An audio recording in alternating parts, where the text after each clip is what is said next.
Financial soundness is the foundation of all homeowner associations. Poorly operated associations typically have lower property values and much more volatile memberships. An association board of directors should always make financial stability of the association a top priority. The financial stability would involve everything from the collection of delinquent member accounts to the best utilization of the vendors who serve the association. The starting point of grasping the financial soundness of any association is reading and understanding the financial statements. The association's financials are the summary of all financial activity during a given period of time. Financial statements are the final product of the accounting function.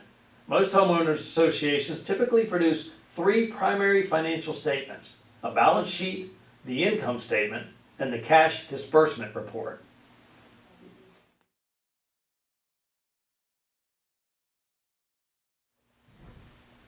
The balance sheet is the most basic of the financial statements, which includes the association's assets and liabilities, or equities as the specific date. The balance sheet is a fast and easy way to determine the financial health of an association. Assets are the resources that the association has for future benefit.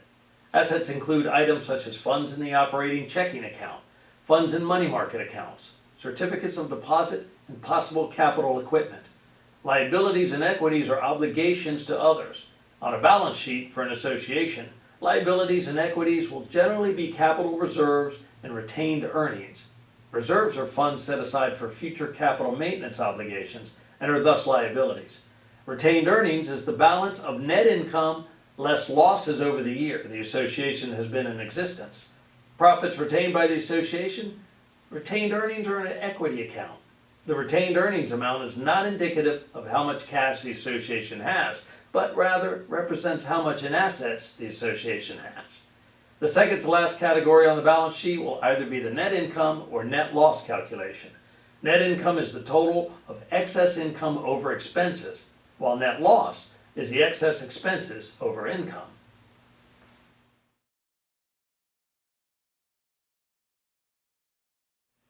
Whereas the balance sheet shows balances of a specific date, the income statement shows the flow of activity and transactions over a specific period. There are incomes from dues and expenses from association operations.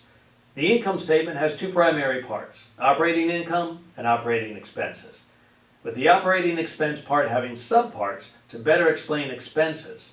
Every income and expense item has a corresponding chart of account number. A chart of accounts is a financial organizational tool that provides numerical listing for every financial category account in an accounting system. An account is a unique record for each type of asset, liability, equity, revenue, and expense. Income statements can vary in layout and can have as few as one number column with actual income and expense for the accounting period in question. When it comes to reading an account statement, breaking the statement down by covering up columns and reading one at a time makes the task manageable for even the most inexperienced readers. Lastly, a cash disbursement shows the detailed activity of checks written or electronically transferred from the association's operating checking account to pay for the association's expenses. The disbursement on the cash disbursement report can be reconciled against the actual column on the income statement and vice versa.